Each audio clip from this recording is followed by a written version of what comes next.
Hello, am I audible?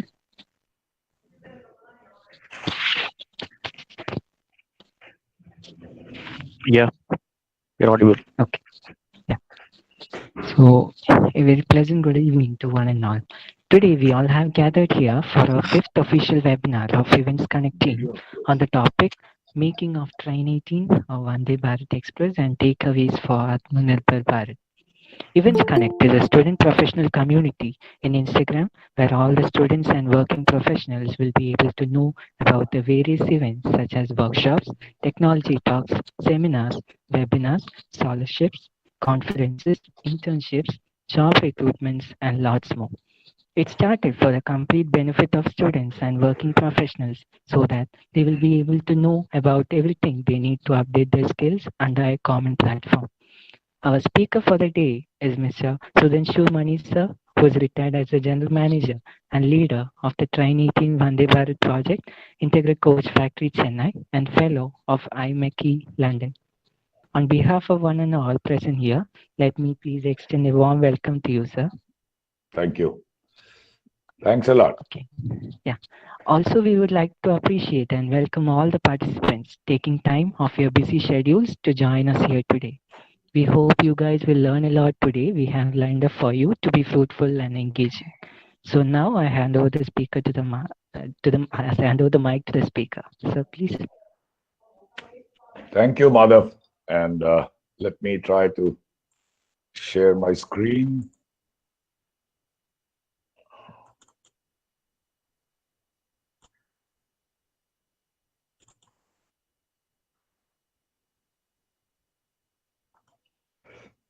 Can we see it now? Yes, sir, it's visible. Okay. Good evening, ladies and gentlemen. I'm Sudhanshu Mani. I retired as the General Manager of Integral Coach Factory, Chennai of Indian Railways after serving for nearly 40 years in Indian Railways from start to finish. I'll be talking about, some of you might have heard of, the first indigenous semi-high speed train of India, which we designated as Train 18.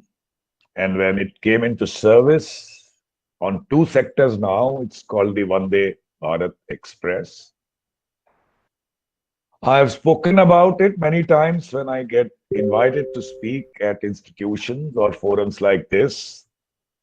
And after some deliberations with the organizers, we end up talking about Train 18 alone, although I have some other minor things of my life to share with you. So I always try to put this old wine into a bottle of some new variety. Today, I've tried to link it with how it can be a good example of not merely make in India, but Atmanirbhar in the true sense of the word.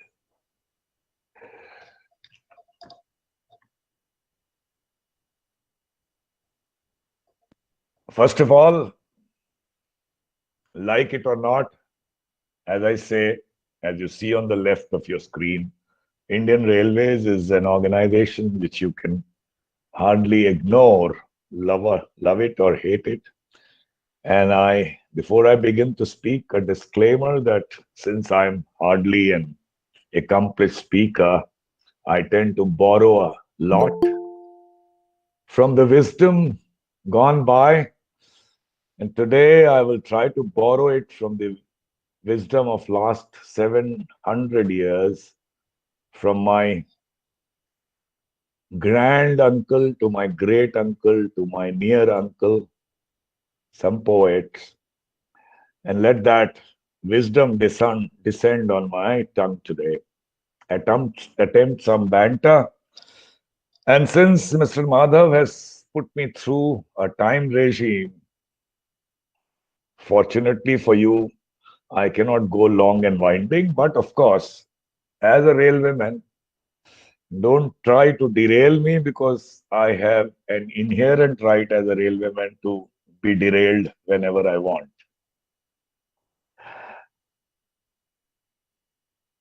Indian Railways has a lot of romance, a history, legacy of 170 years. You would remember the fight for that window seat as the marvel, the magic of India passed you by through riverine, mountainous, desert, whatever regions, to the extent that a journey on Indian Railways today sometimes becomes the objective and not the destination. And you would remember sneaking back from an open door, looking at a snaking train behind you on the marvelous terrain of our country. And lastly, Indian Railways is a great leveler. And why do I say it? It's because on a railway station, even today, the richest to the poorest stand next to each other to catch a train, something that you would not easily see in in an airport, which is still meant for the affluent or at least well provided for, and bus stations long distance intercity is hardly ever taken by rich people. But I'm not here to talk to you about the romance of Indian Railways. I'm here to talk to you about what you see on the screen. What bothered me, and I'm sure it would have bothered some of you older enough or even the younger ones, as to why the trains of Indian Railways, let's talk of the last 70 years since independence, look the same. Why not a modern, faster train with better aesthetics? That's what I'm going to talk about. This was a question which bothered me all my service life, even as a railwayman. And earlier, as a student, and even before that, as a child, when you looked at magazines and saw these fancy trains from Japan or Germany or any other developed country and looked at your trains and felt this emotion. Well, in 2016, in August, I came to be promoted as the general manager, and I had a choice to choose I to at least ask for an open line zonal railway, which is like a still like an empire, a feudal empire, or a factory which produces rolling stock.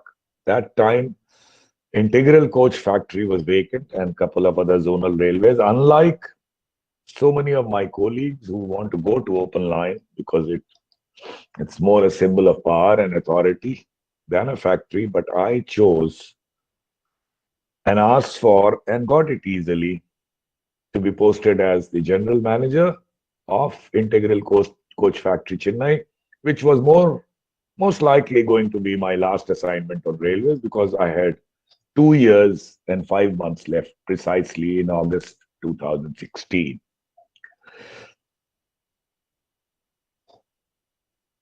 And I've just shown you what ICF looked like in 1955 and how it looks today. It's gone through many expansions. It even has this world record of having turned out, the number you see here is 50,000, but actually it is close to 63,000 today, has a world record of having made the maximum number of coaches in the world. But Hello, sir. yeah, Sir, you're presenting the screen, so we are not able to see the PPT. Uh, PPP is not there. no, sir, we are not able to see the PPT. It says stop sharing here, which means it's sharing, but let me try again. Okay. Because here it Uh, says stop sharing, which means it's okay. yes, So your folder is visible, but presentation is not visible. Your folder is visible to us. audio is visible. No, your folder is visible, but I think presentation is not visible to us.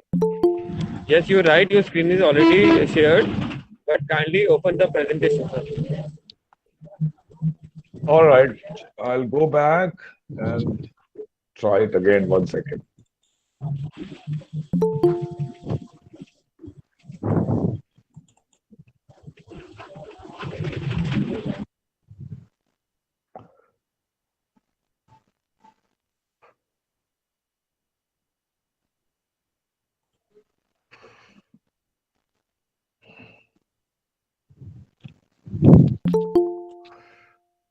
Mm, because on my screen it shows as if all right. Sir, Sir, can you please check change the whether windows layer. Like we can see folder. Let me try again. Stop presenting, it says. That means okay. sir you can present the screen and open the PPT in that, sir. Check whether the PPT is minimized.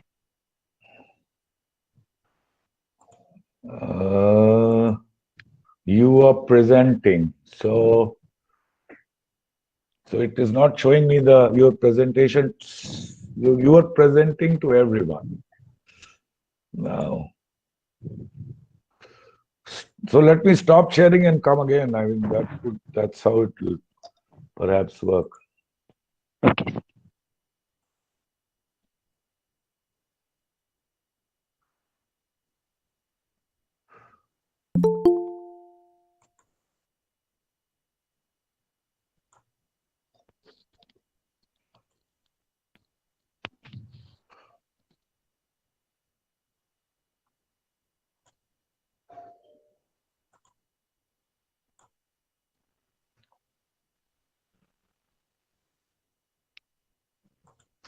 How about now? Can you see it? Yes, sir. Now it's visible. So right from the beginning it was not visible, is it? Yeah, sir. It's not visible. The folder was only open. All right, it's visible now. So since I've spoken, I'll not go through these slides again. Only halt for 3-4 seconds on each, and come Okay, to the fine. slide where we are. You can see it now. Yes, sir. It's visible now.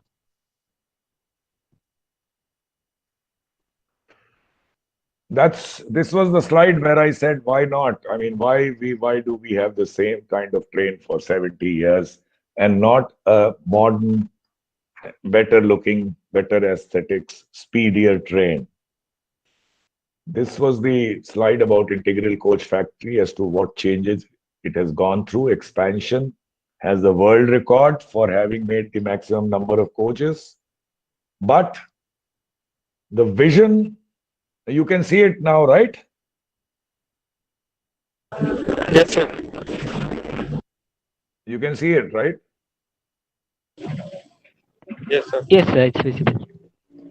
So the factory was made under the vision of the then Prime Minister Pandit Jawaharlal Nehru to make India self-sufficient in making railway coaches of current technology. That was his dream, but perhaps he did not have a matching vision and certainly not the matching action. And that's why we have been making more of the same. To the extent that in 1950s, the premier Chow Enlai of China had come to ICF. He went around the factory and wrote in the visitor's book that this was a factory the entire Orient should be proud of, and he would like Chinese engineers to come and learn how to make a coach. And where are we today? We are far, far behind China, and we make a beeline to go to China to learn every aspect of railway technology from the Chinese. That's the thing about matching action not being there. Well, when I got posted, the first thing, since I was told I was the CEO of ICF, a term which is not very familiar. It's familiar to you in private sector, but not in government. So I made my own comparison here. Why I'm showing you here is you would see from this table that a general manager of a unit in railways, either one of the 16 zones or one of the five or six production units that they have, Hello, is sir. perhaps, yeah. Sir, your PPT is not fully visible. Can you please exit that full screen? The screen is coming as zoomed. Uh, So exit the full screen. Wow, how is it now? yeah, now it's fine. If you But are, it, if when you are presenting the slideshow, the screen is coming as zoomed. The corners are not visible. Yeah, now it's fine, uh, sir. no, but this is not in presentation mode. So Yeah, you want me can to you try continue? once more, sir? Can you try Uh, slideshow once more? yeah. Yeah, it's not fully visible. It's going out of the screen, the PPT. Okay. So I don't know why is that. Because on my screen it's all right. So what do you suggest I do? Yeah, so you can just exit the full screen and can present. It will be better, I think. Okay. How is it now? How is Participants, it? can you please confirm whether it's visible or not? Let it be now as it is now. It's visible now. All right. Okay. I don't know why is it flashing here now. Is it flashing? No, no. No, so it's not flashing. It's Okay. All it's right. okay All now. right. Yeah, Okay. okay. All right. So where was I? So yeah, yeah. So you would one would see that the government of India, especially the present government, has empowered the general manager recently in a manner that you are actually you have a bigger, I mean, ability to do things if you want than even a CEO of a large private sector. But there is a poet called Ghalib who has said so. There are two ways to look at it. One is, of course, because you are in government, is uh, हमको मालूम है जन्नत की हकीकत लेकिन दिल के खुश रहने को ये ख्याल अच्छा है. Which means we know we are in government, but just to please yourself, it's a good thought. Or the other way to look at it is, yes, the government of India has empowered you to do things, and this is your platform, and you are here to do things. Well, before I go to the next slide, I would simply ask a question from the audience. If I can get a couple of answers, is what do they think in any organization, anywhere, to begin to do something, to achieve something, to attain something, to take your organization anywhere? What is it first and foremost that you need? A team. Teamwork, wonderful. What else? A proper business plan. Yeah, a strategy and a business plan, definitely. One more?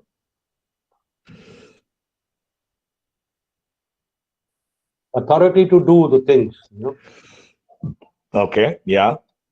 All right. So, and of course, people tell me you So need vision to start with. You need vision, the will, the determination.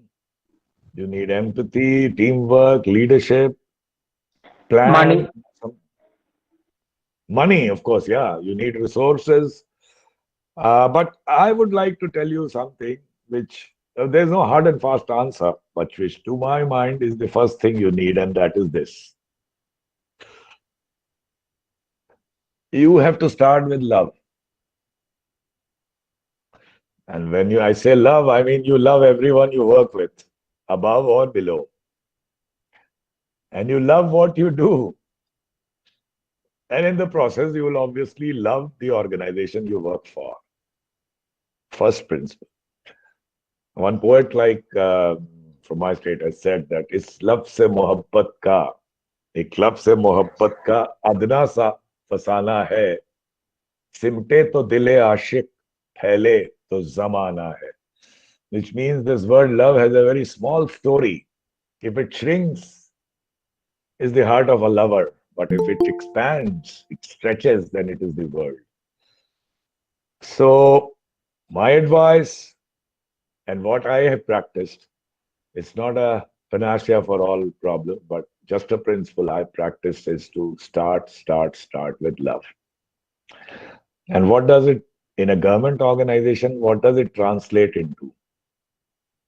Because government organizations in particular, Indian Railways also have these feudal setup with a protocol minded system where there's no openness, there's a distance between you and the people who work for you or for the organization. There are barriers, and that is the first thing you have to demolish, which is never done in a government system, hardly ever. As a head of a factory with 12,000 people, first thing when I joined, I proclaimed that my door is open. Any of these 12,000 can come and meet me anytime they want, mind you. I didn't say between 3 to 5, this anytime. And there's no secretary or private secretary or PN or somebody in between. You come straight away, walk into my room, come and take a chair, I talk to you. I was told that you will be flooded. What an idiotic idea. I said, I'm sure it's not going to happen because it's a closed group. People don't have that many grievances, and nothing like that would happen. And that's what happened. I was hardly bothered that much. I used to go out every week, at least once, aimlessly walk through the shop floor, which is an expansive factory in two premises of some 350 acres. And in the process, you would come across 500,000 workers. And I would simply go and shake hands with them. They would hands maybe even, blackened because of working with grease and so on. You don't bother about it, just shake hands. Go and talk to them and ask them one simple question. I could not speak Tamil, so speak in, but most of them spoke at least good broken English. Is any problem? And invariably, 99% of the time, the answer would be no problem, sir. If at all there was a problem, there were people in tow who would take care of that then and there. Something about toilet, something about lighting, something about this and that. But the goodwill it earned was tremendous. In any government office, if you walk, in the lobby itself, you'll find one corner of the lobby is where the janitor keeps his broom and bucket and so on. That's what welcomes you. So I use that place to build a industrial family tree, which is nothing.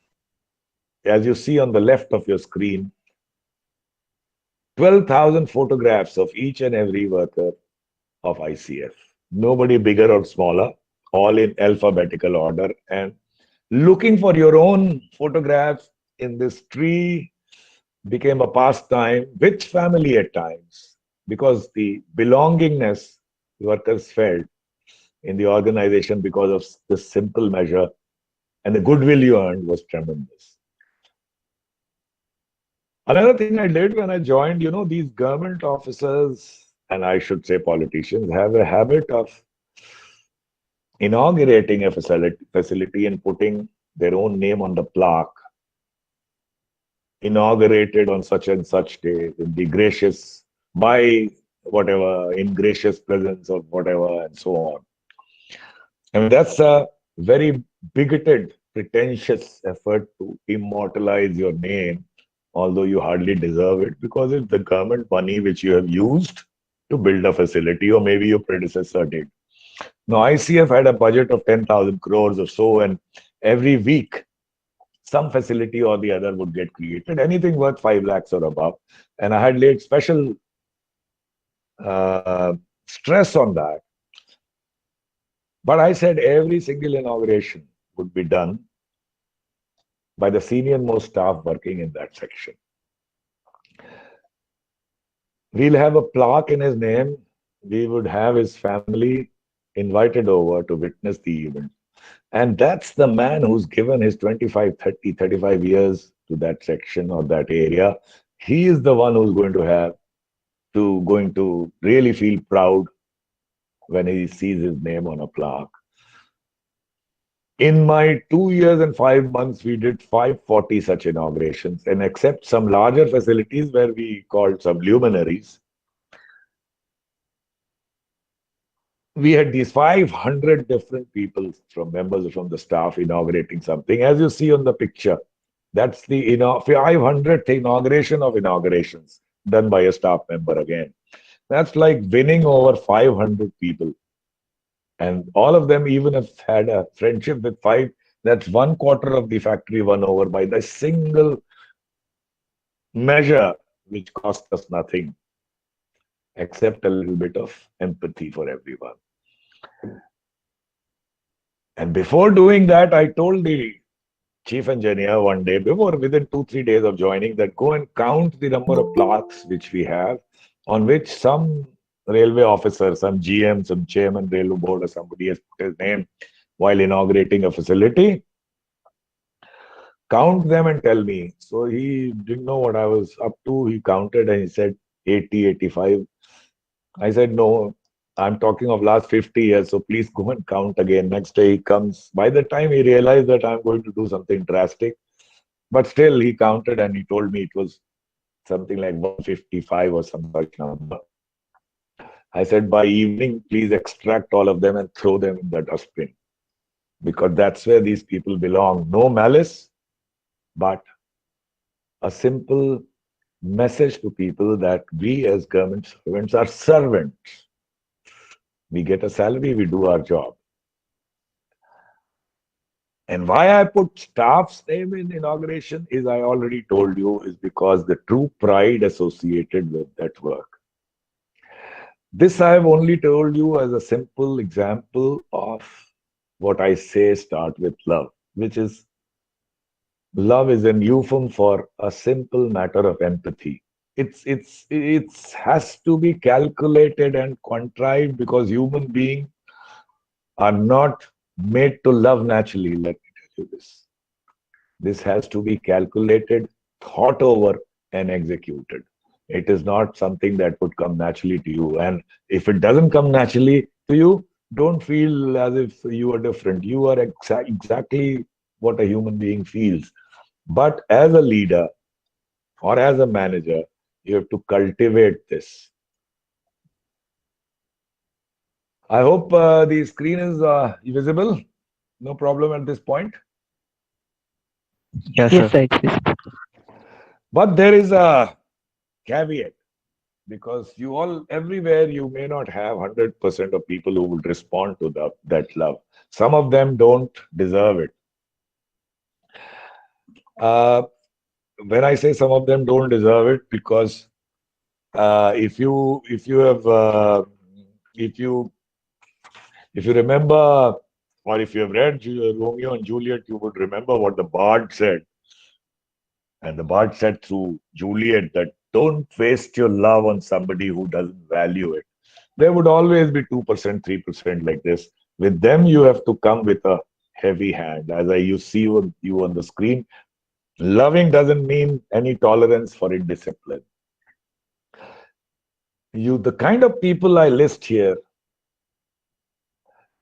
unprecedented 165 of them were sacked in my 2.5 years. Sacked means sacked because I withdrew the power not to sack such people from everyone, only with GM. That is, if there is a case against somebody, the only punishment is sacking him, either compulsory retirement or removal or dismissal, whatever. Mercy comes later based on family condition. I was told that what about their family and so on. That is a later matter. First of all, you show your fangs. And why I say show your fangs? Because you started with love, but you also must show a hard fist. One poet has said, Dinkar, क्षमा शोभती उस भुजंग को जिसके पास गरल हो, उसका क्या जो विषहीन दंतहीन और सरल हो, which means that mercy suits is apt for a snake which is highly poisonous. For a poisonless, toothless snake, the spirit of mercy in him is meaningless because he has no power to kill you through his fangs. Since we lost some time in uh, the screen business, but I'll go a little fast here. Something again unusual, which very common for you in private sector, but building icons and wearing a uniform in a government setup. I've only tried it 3 4 times, and towards the end, and especially at ICF, not something you see. You may see in a PSU, but not in government. Indian Railways, by the way, is not a PSU. It is government of India, and it is still as bureaucratic and feudal as can be. So we created these icons. On the right hand side, you see what we call the integral man, symbolizing the 65 years of building coaches. Then came the power of women. That's why we have these tribute to women employees in the middle called the integral mahila. And of course, ICF, as I'll later tell you, became the only factory on Indian Railways to be carbon negative. We laid a lot of stress on greenery, cleanliness, and environment. So the ICF, the integral environmentalist, we wore ICF on our shirt, as you see on the right side of your screen. I'll not spend more time on these measures. Only using these measures, I will just tell you that our production level grew exponentially as the number of staff came down. When we joined, it was nearing 12,000. When I left, it was nearing 10,000.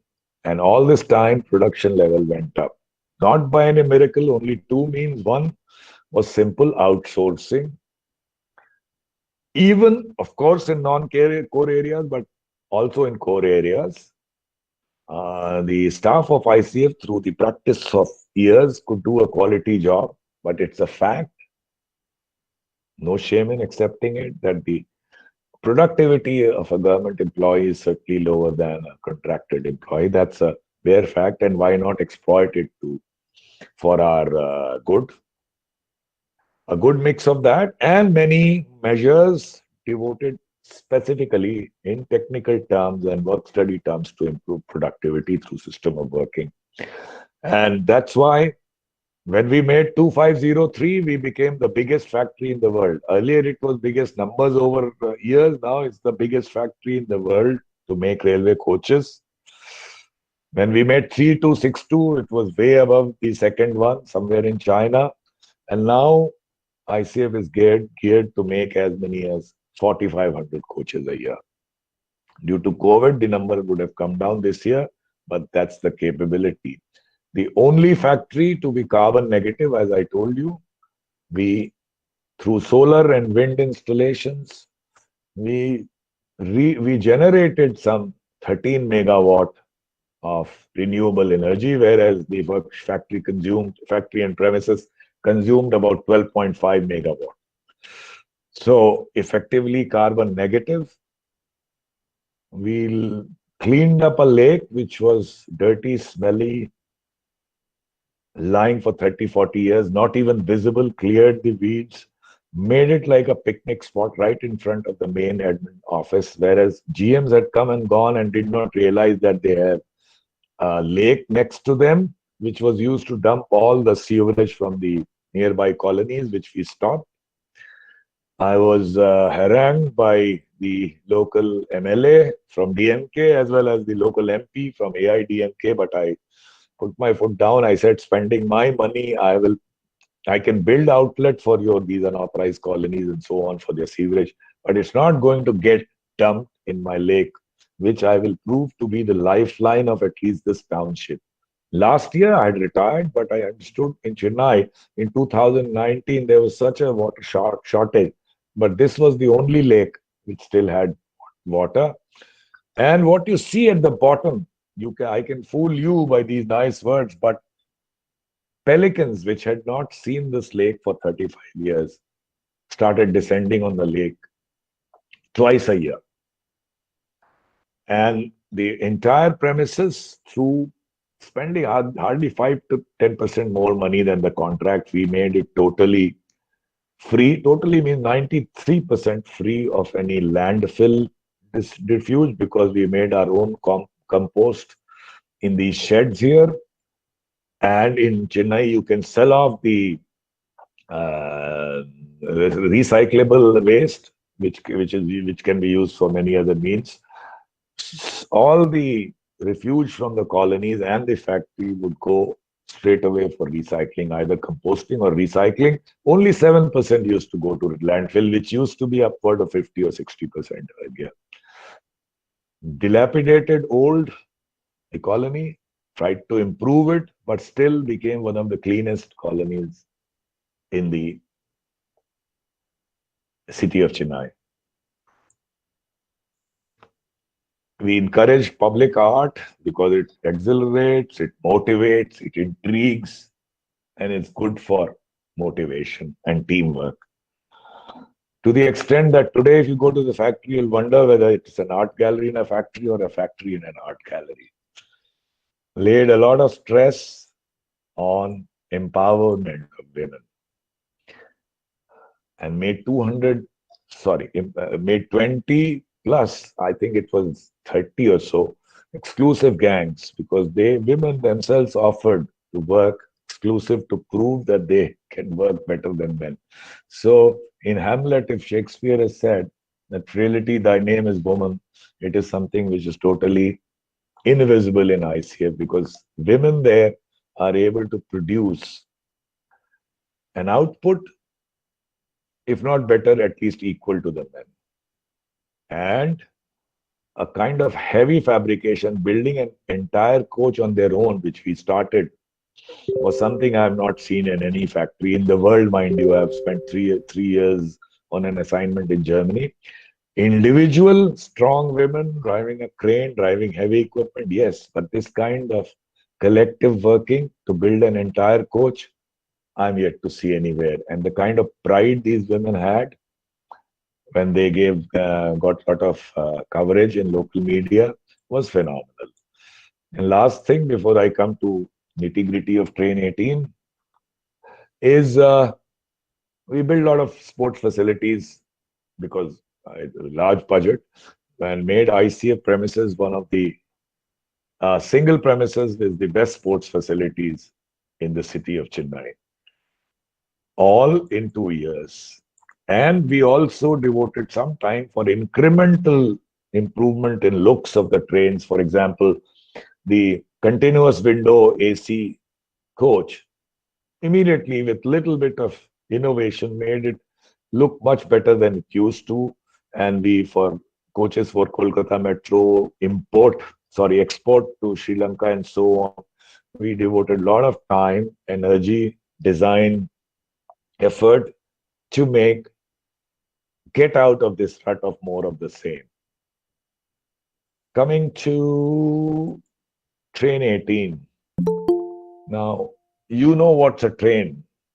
Uh, uh, there's a locomotive, there are coaches, they get attached and detached as per requirement. At terminal, they go for maintenance separately. They get attached, detached again, shunting and so on, and forms a train again. But a train set is something which is permanently coupled. There are no locomotives. On both ends, you have two cabs. And the entire equipment is under the train overall, 16, 18, 20 coaches, whatever you have. And the entire space over the board is available for passenger amenities. Great advantages it has because it doesn't need any locomotive reversal at terminals. As it comes, it goes back, just like you've seen the local trains. But in a regular train also, that's possible with a train set. Because the equipment is mounted all over the board, under the board, It's much more spacious. You can have a wide gangway. You can walk from one cab to the other through a sealed gangway in a manner you would not even feel that you have crossed from one coach to another. Whereas today it's a rickety vestibule where older people and children are not even advised to cross because it can be fiery at times. And and it's more energy efficient because you don't have locomotives and you are able to you don't have to attach power car to take of to take care of the hotel load like lighting, air conditioning. It's all the equipment is below the board on the train itself. So if you have so many advantages, then why is it that we don't have these trains? Unfortunately, the reply lies here.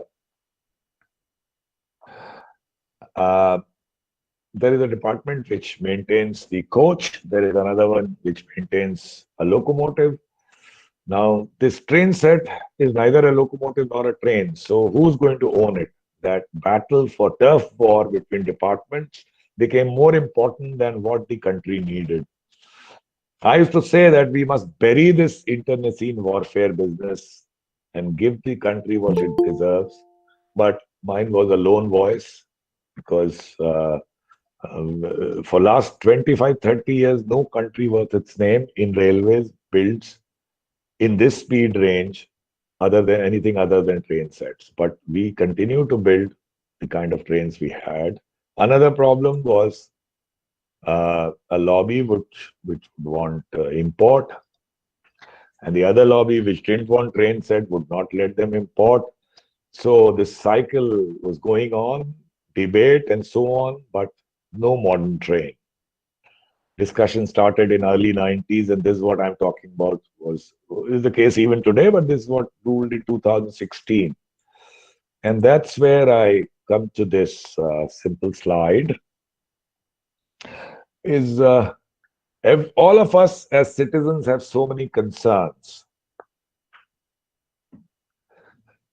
So many things don't work.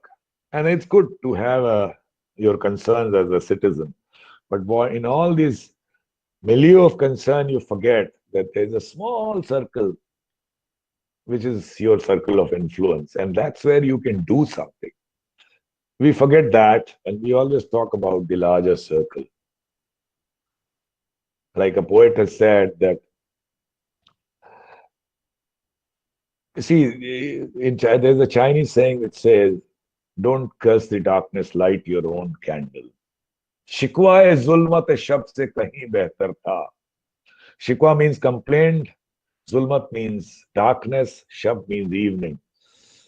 शिकवा जुल्मत शब से कहीं बेहतर था अपने हिस्से की एक शमा जलाते जाते. It means don't complain of darkness, light your own candle, light your own shama, light your own mishal, whatever.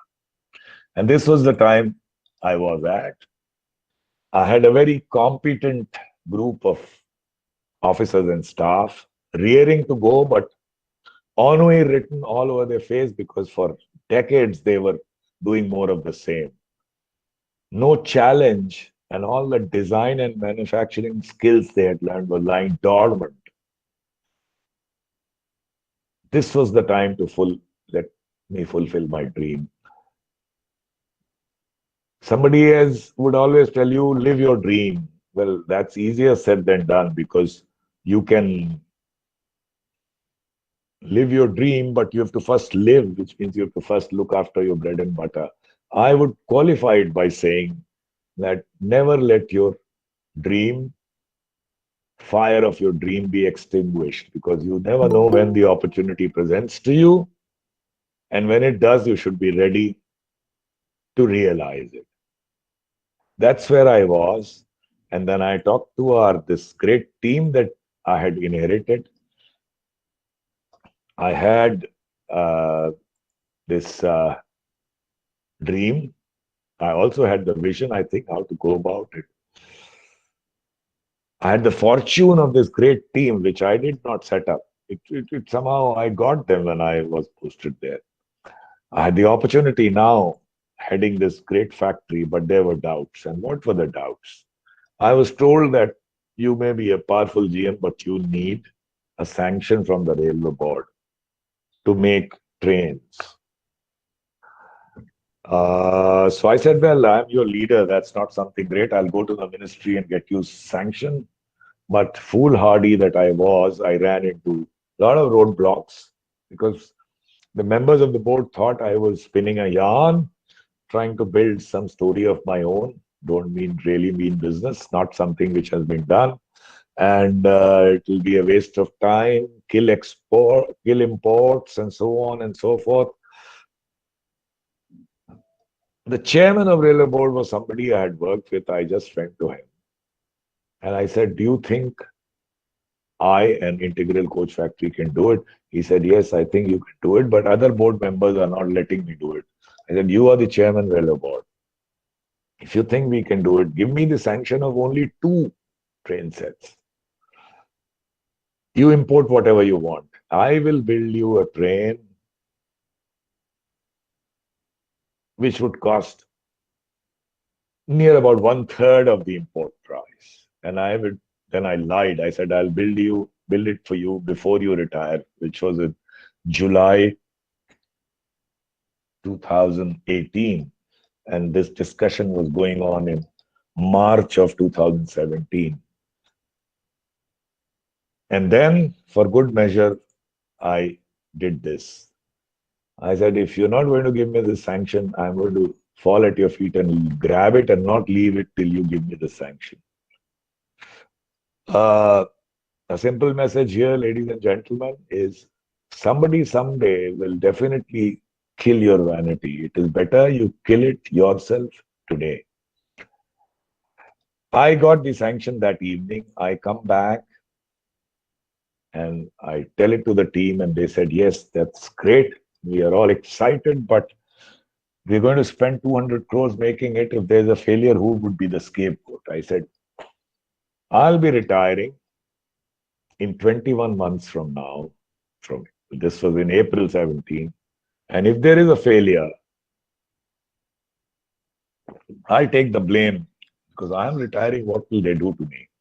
And if we succeed, all of you get the credit for giving the country something it deserves for last 30, 40 years.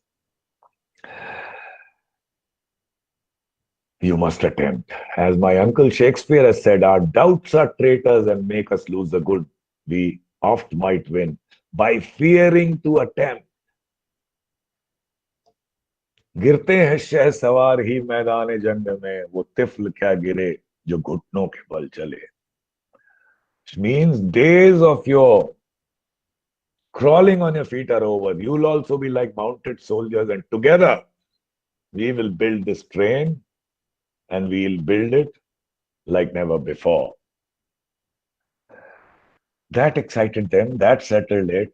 We made a matrix. It was a large 150 item matrix, which I've shortened here, basically looking at areas where we were not there or where we were almost there, good, where we were not so much there, but still could go by leveraging the competence of the industry as well as ICF's own staff. By outsourcing, we could reach there entirely on our own. Design ours, production theirs, help in design with them, and so on. So many synergies possible. Still, there were 2, 3 areas which you see on your screen where we knew we would not be there because it's never been done in the country. It was only tinkering. So we said, fine, we'll not go to somebody for technology. And why? Because I think TOT is an oxymoron. The technology is something which is created by the creator. It lives in the heart and the mind of the creator. It cannot be transferred. He'll give you some documents, drawings, he'll come and take lectures, he'll teach you something. You will build from CKD, then PKD, and after 3, 4 years of getting the technology, you will manufacture something which will not match, which would not match what you got from them. It's better you build something not as good, but build it entirely with your own effort, with IPR belonging totally to you. So we said we will make our own train with our own effort. Where those 2, 3 areas we are lacking, we'll go to consultants, not technology providers, because Such consultants are there in Europe, and they are only interested in delivering you the design and a good design. They are not interested in future supplies.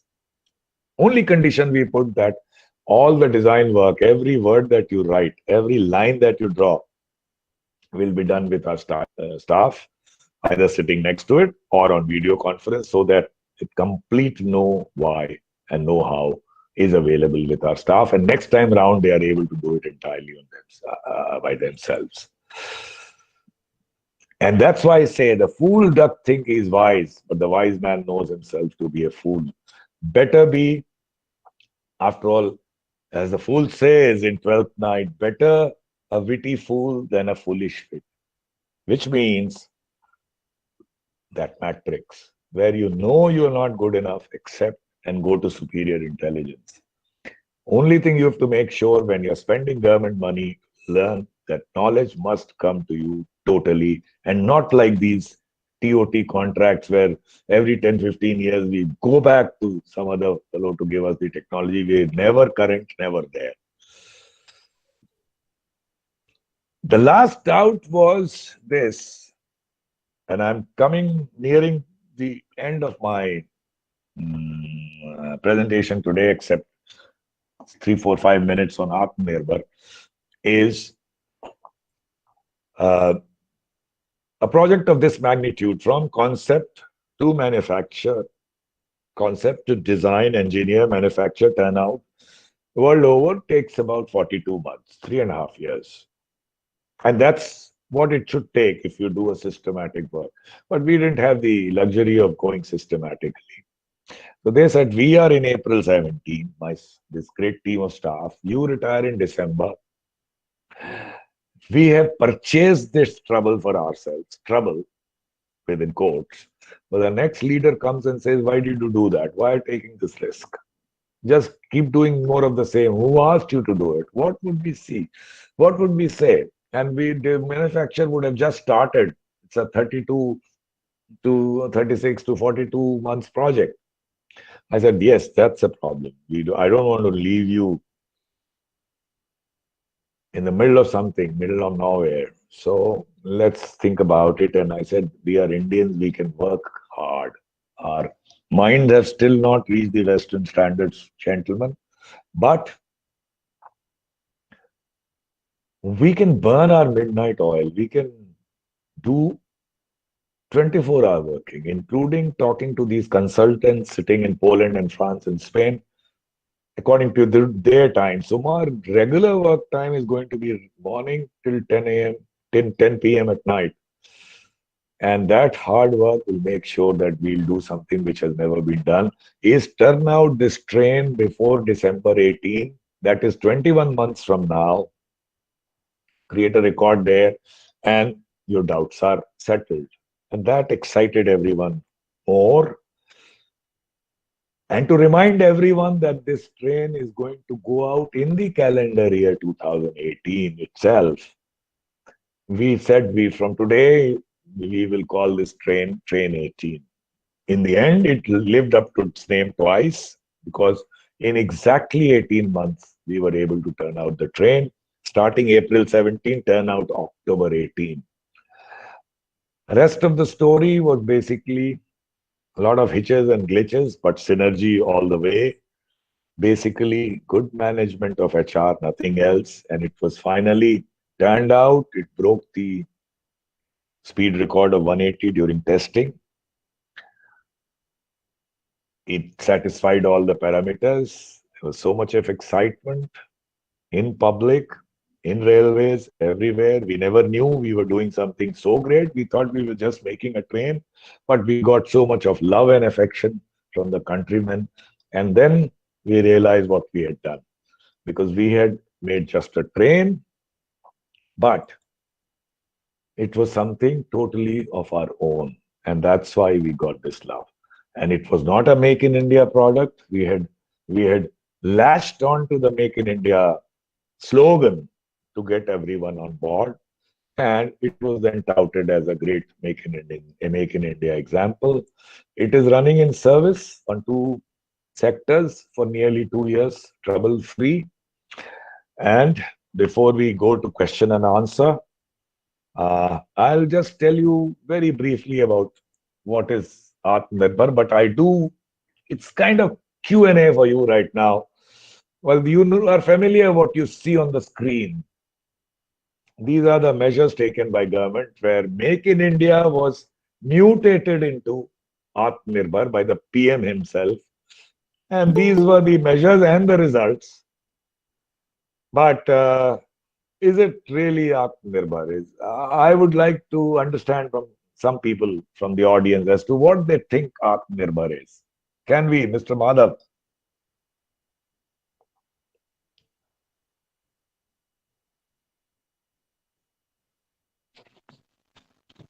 Yeah, so what our India is looking for in the future? What all projects we can do for making India a better country? All right, a better country. Someone else, what should be the spirit of Atmanirbhar? Well, Atmanirbhar means India is self-sufficient. That's what it conveys. But in what way should we, like example in agriculture, in production of food grains, we are absolutely self-sufficient, right? So what does Atmanirbhar mean in terms of manufacturing?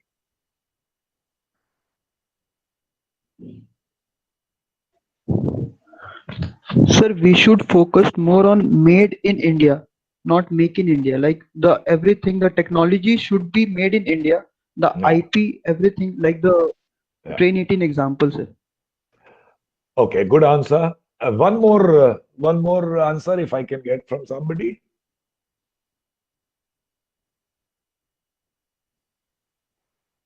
So can you check the chat box? There are Yeah, some. yeah. You want me to check Your the chat box? self-dependent, Yeah, own We self should indigenous focus. indigenous technology with indigenous indigenous. technology. Yeah. Yeah. We should focus more on research. Okay, very good. So all of you have given absolutely, I would say, the correct answer. But how will it happen? It will happen by attempting and failing, attempting and failing till we succeed. It cannot happen by merely manufacturing somebody else's design and technology in India. That's also needed. Well, if we are not there, to the extent iPhone permits us to make iPhones in India, even the main motherboard would come from China, this from here, and so on. I assemble. All that is fine from a business sense, but it doesn't make you Atmanirbhar because any day the plug can be pulled. Atmanirbhar is what is Mangalyaan. Atmanirbhar is what is Chandrayaan. And this is the country in such high technology area has shown it. Ladies and gentlemen, Atmanirbhar would mean where the concept to the design, whether it's a technology or whether it's a product, is something which is conceived, developed by Indian minds. And so the intelligence resides in India. And why is it important? Because that makes you really self-sufficient, and 10 years from now, you can only improve upon it.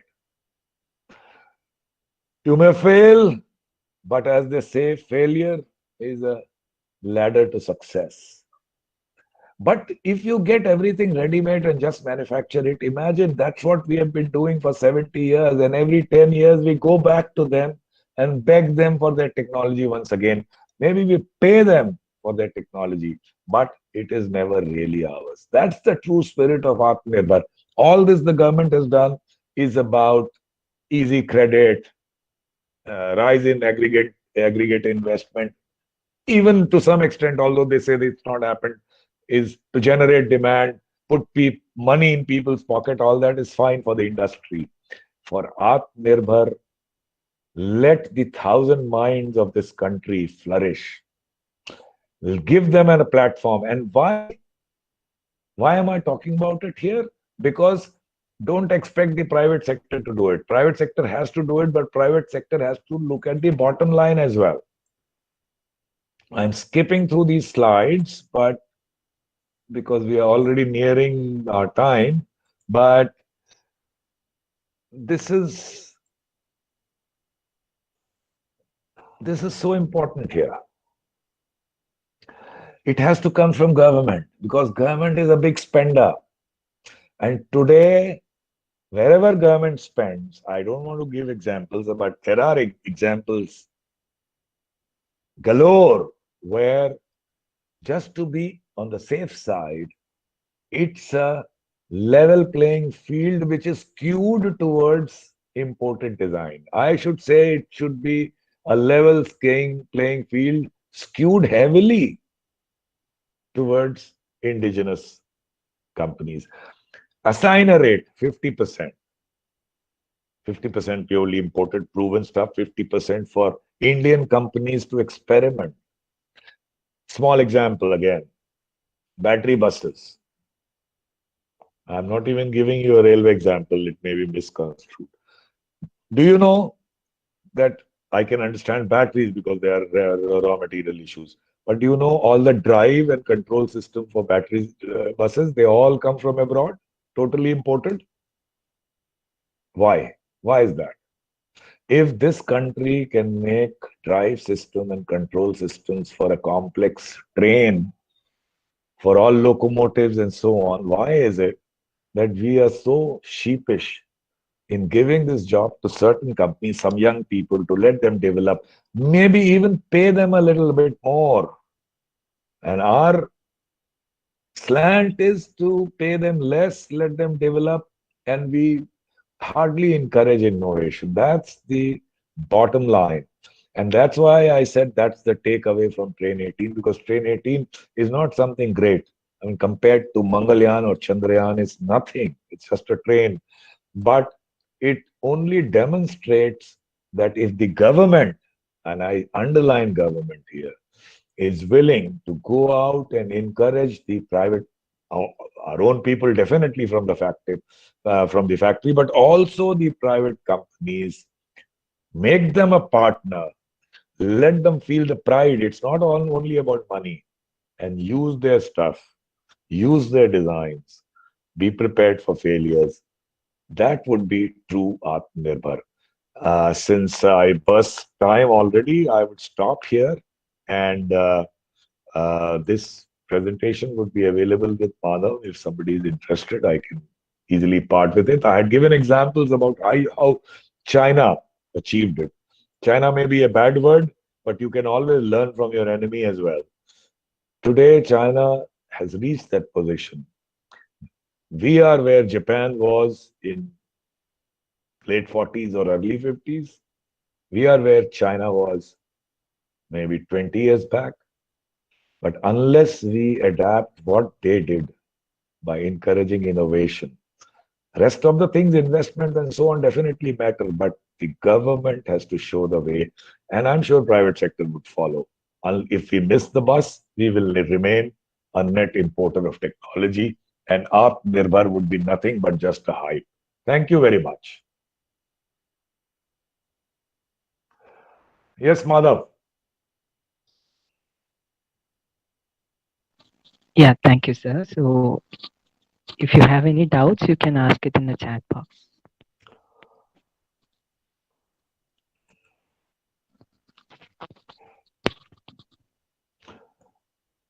More self-reliance gives more strength to a nation. Yes, sir. Definitely, Mr. Damodar. That's the mantra. Attempt and fail. Yes. Unless you fail, you will never learn. And unless you learn, you will never succeed.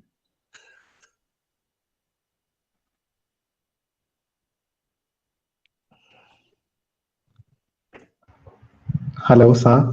Yes.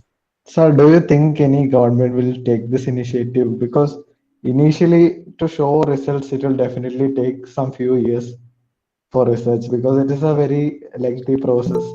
So, do you think any government in India will take the initiative? Right. Okay. So, good question. I'm giving you examples of what is possible today in the country without much research. And I'm pointing to you areas in which government is involved. I'm not blaming Tata or Reliance or Mahindra that you are not doing innovations enough. That will also come. But the starting point has to be Modi ji's Atmanirbhar. And Modi ji's Atmanirbhar means, in true means, wherever, make that matrix for the country for all products, wherever we do have the capability, at least that should not be imported. And imported would mean even using an imported technology, a multinational technology where he merely manufactures and does low-end work here.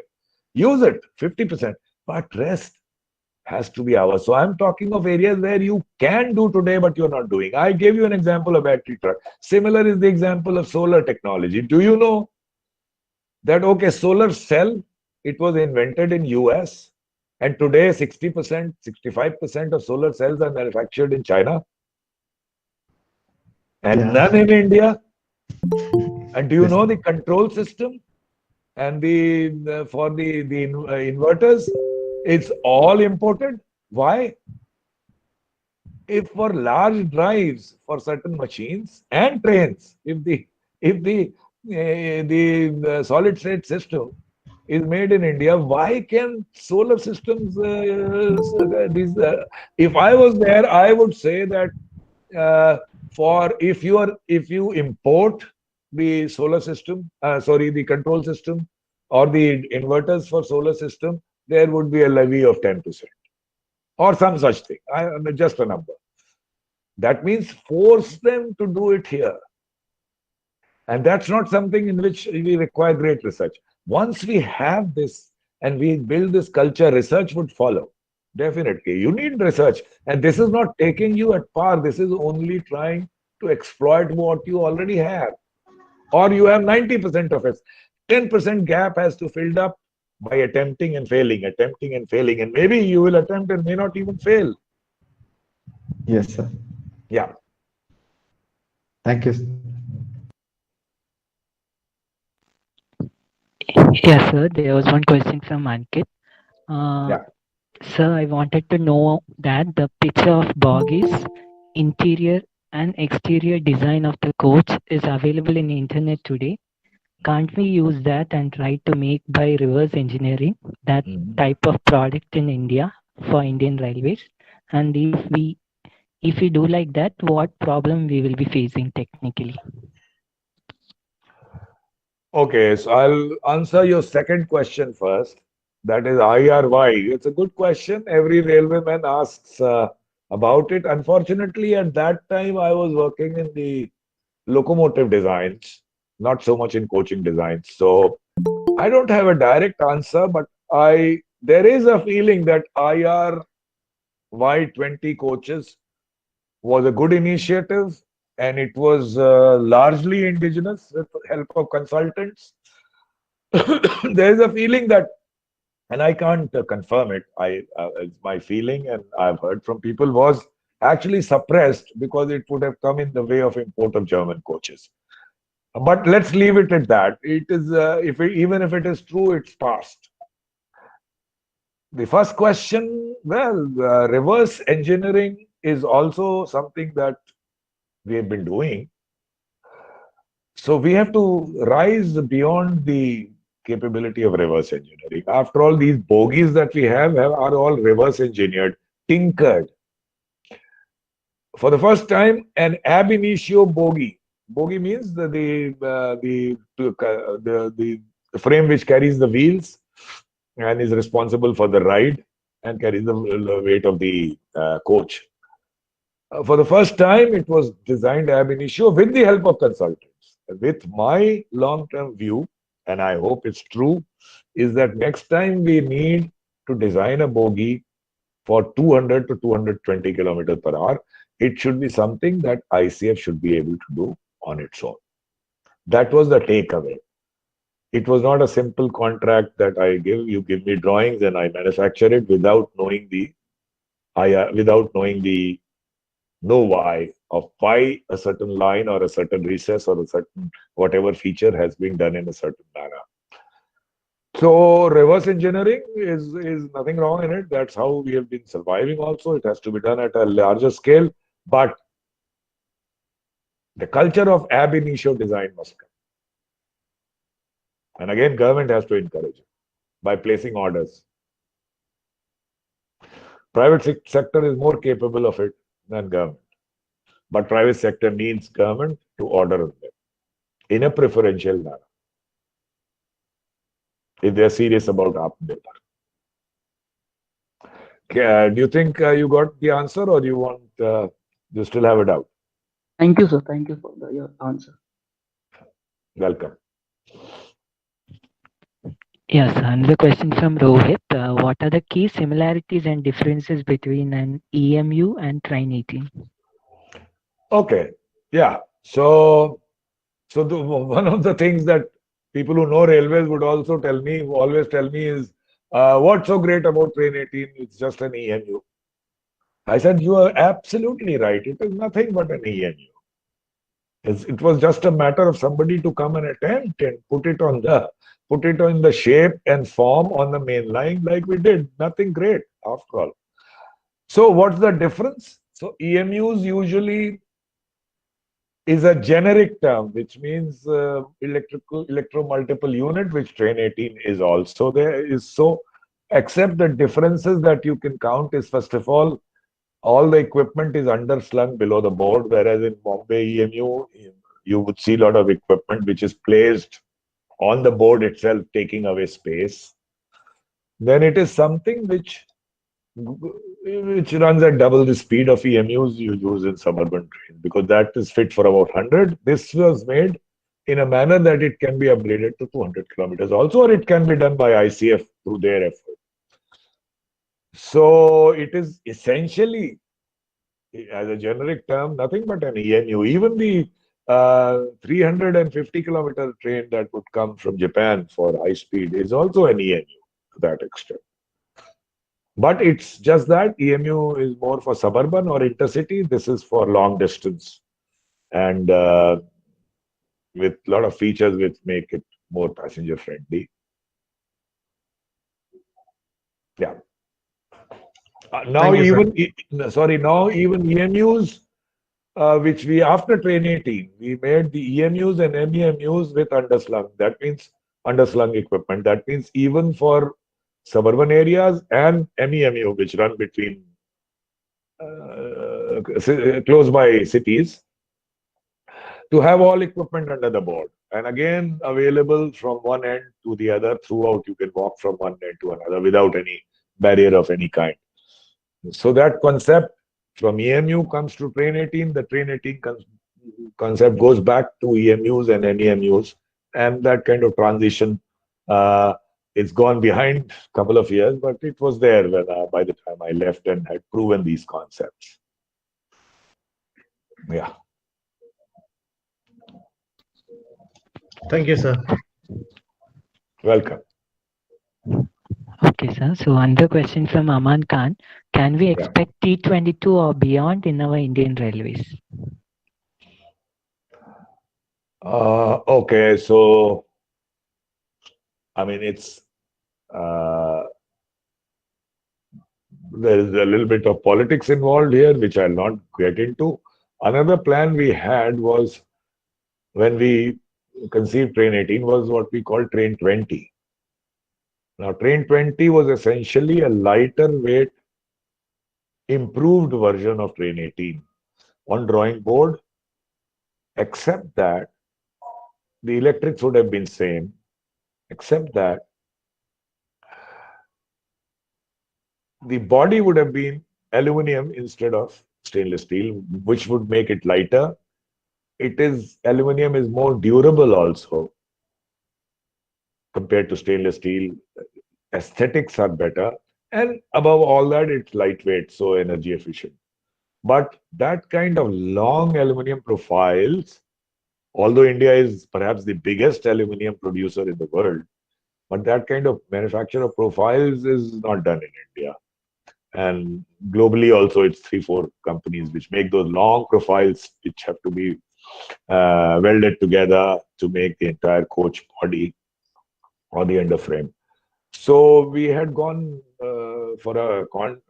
tried to go for a contract in which somebody would make one train set, 2 train set abroad, and then come to ICF and build the rest in ICF. Again, the concept was right from beginning.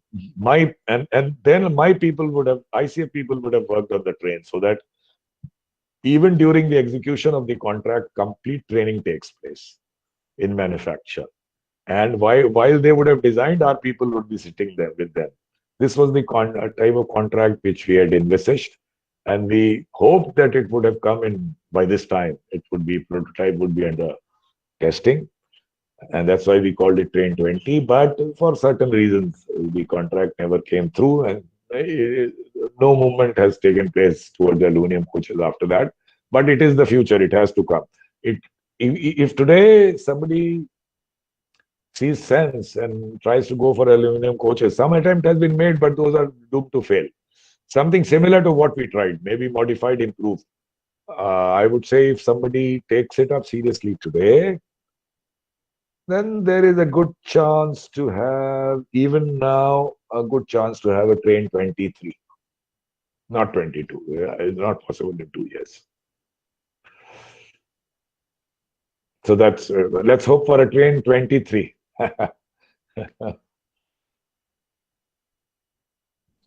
Okay, sir. So another question from Vanchithan Murli. What is the maximum speed of train 18 in our country? Yeah. Is it suitable nearly 130 kilometer per hour?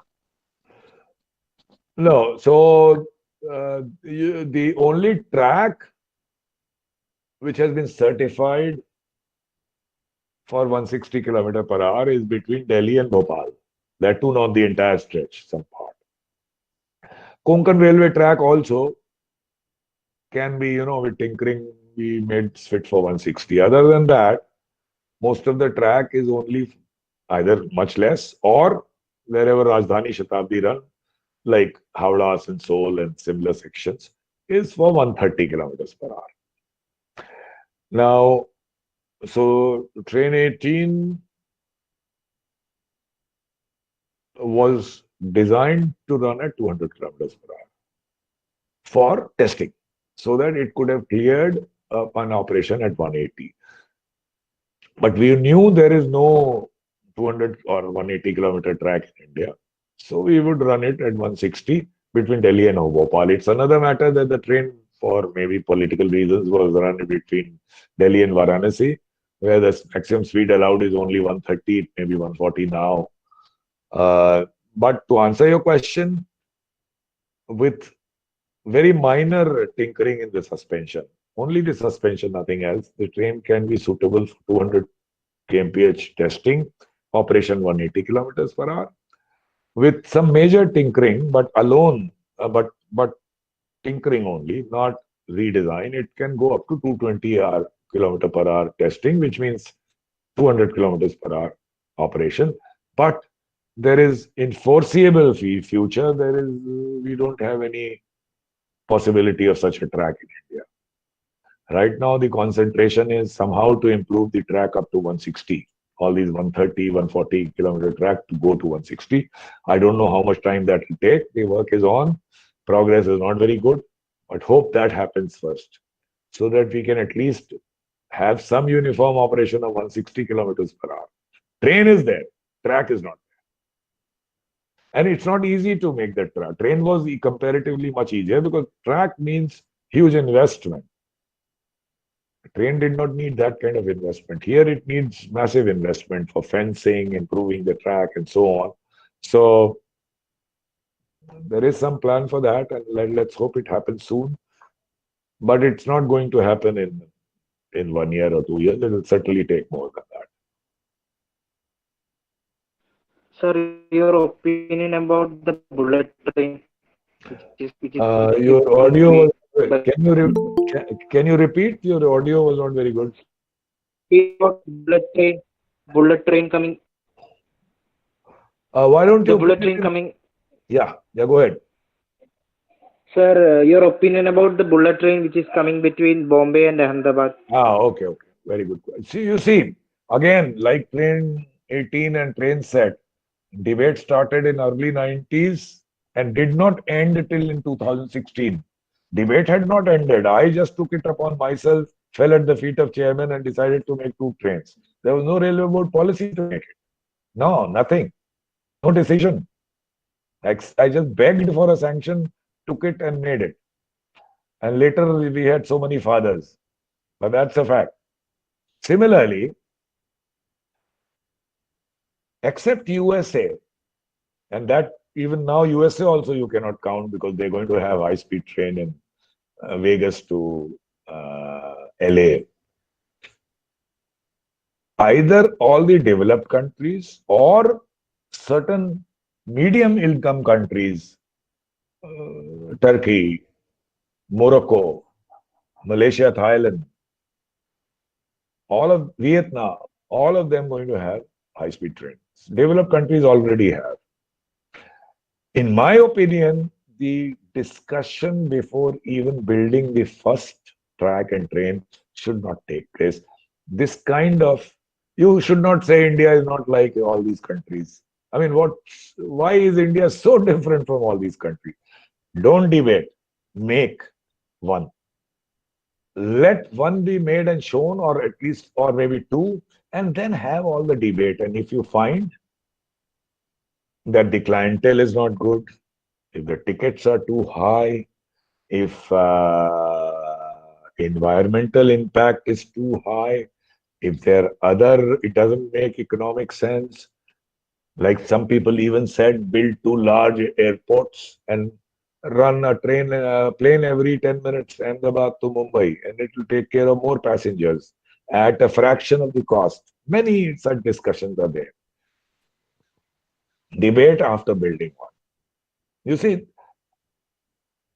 there are 6 or 7 stops between Mumbai and Ahmedabad. I exactly don't know what are the plans, but imagine a place, third or fourth stop from Mumbai. By the time at that speed you have traveled 50 minutes or so, you are in the wilderness. You can build a completely new township, and it can be a real estate boom there. And how many people will readily go and settle because in 50 minutes you are in the middle of Mumbai. They cannot do that by road or even local trains today. So that aspect also has to be, and look at the kind of congestion it can release from Mumbai. There are so many economic benefits which we cannot count directly. So to answer your question, my opinion, very good step. We should build two, not one, and then definitely then do all the debate. And if it doesn't make sense for the country, don't make it anymore. But a country of our size and our pretensions to become a world-class country without a high-speed train is not tenable. Thank you, sir. Yeah, Okay, sir. So we have one more question, one more last sure, question. sure. Did RDSO played any role during the design and production phase of Train 18? Okay, so two things. Uh, I don't know much technically, but still, whatever I know about locomotives and trains is because of my stint in RDSO. In two, once I was director for 9 years and then executive director heading the locomotive division for 3 years. And I would credit all my knowledge, all means 90%, to these two tenures. Why? Because you are away from regular responsibility of production or operations and so on. You have time to study. There used to be some culture also of availability of literature. I'm talking of days when the internet was not there in 90s. So that's the good part of what great role RDSO can play. Of late, my personal opinion, there's so little premium on performance and delivery that RDSO has also become like a babudam. And I was afraid that too much interaction with RDSO would only mean delay in the project, which I didn't have that luxury. I had to do in 18 months. So I broke it in two parts. I said, we'll do everything ourselves at ICF. But wherever RDSO is critical, because ultimately, whatever I may say, the testing and validation of the train had to be done by RDSO. So we cannot ignore them totally. We had to depend on them. So I said, do everything yourself. And wherever absolutely necessary, keep them informed. So that helped. They were kept informed. There was a set of people in RDSO who understood themselves that too much involvement of RDSO would only mean the project would not be completed in my time and may never get completed. So we did not involve RDSO that much at that time, but during validation and testing, it was entirely RDSO's baby, which they did wonderfully. The entire testing, the train was turned out in November, and by mid-January, the train was fully tested, which never happens. It takes 4 or 5 months. So they did marvelous job of testing and clearing the train. But during design and manufacture, the involvement was rather limited.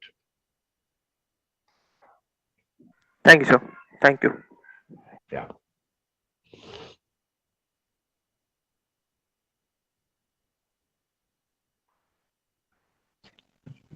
Yeah, thank you, sir. So I invite Krishnan to present the vote of thanks.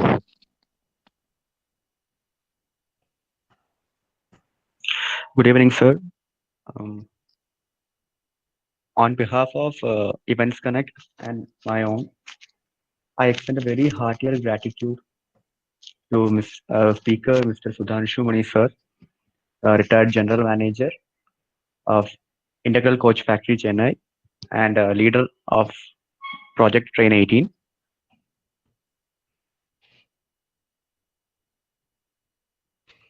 Thank you. Session. And we would like to present a small virtual memento for this presentation. Yeah.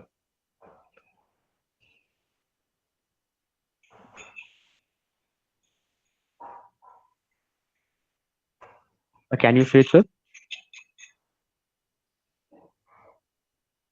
Yeah. Hello? Oh, yeah. Okay. Thank you. Thank you. Thank you. Yes. I have one request. If it is all right about with Yes, your organization, uh, in this one and three more photos, if you can WhatsApp to me, Mr. Madhav, then I can tweet it. Hello?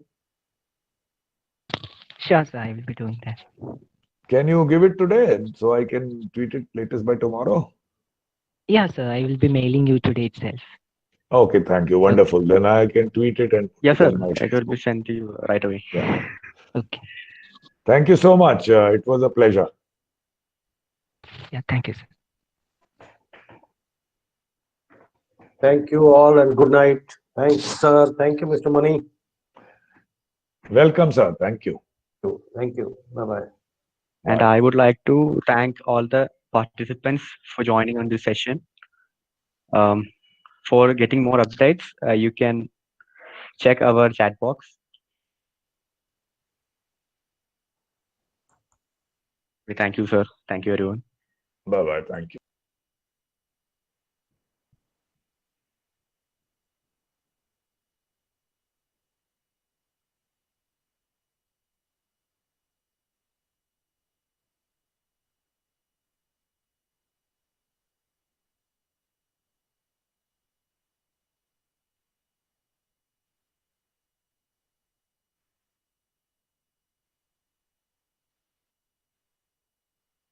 We have posted the feedback form link on the chat box.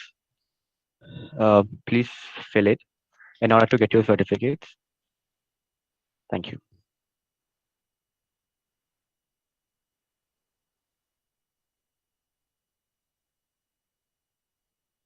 Excuse me, sir. The form is not able Yeah, to. go on.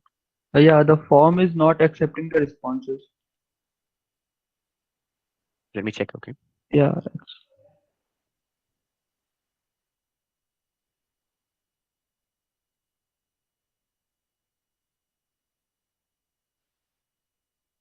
Yeah.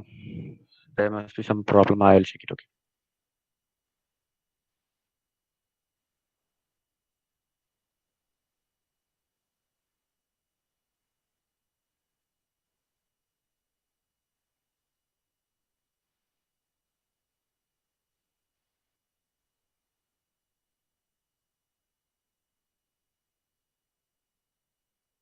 Okay, try the new link. Um, hello, can you hear? Yes, we can hear you and we are checking it.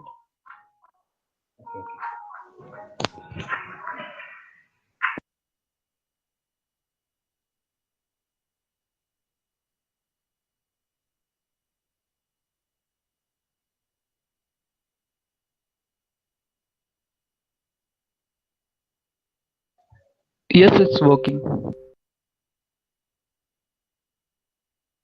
Okay.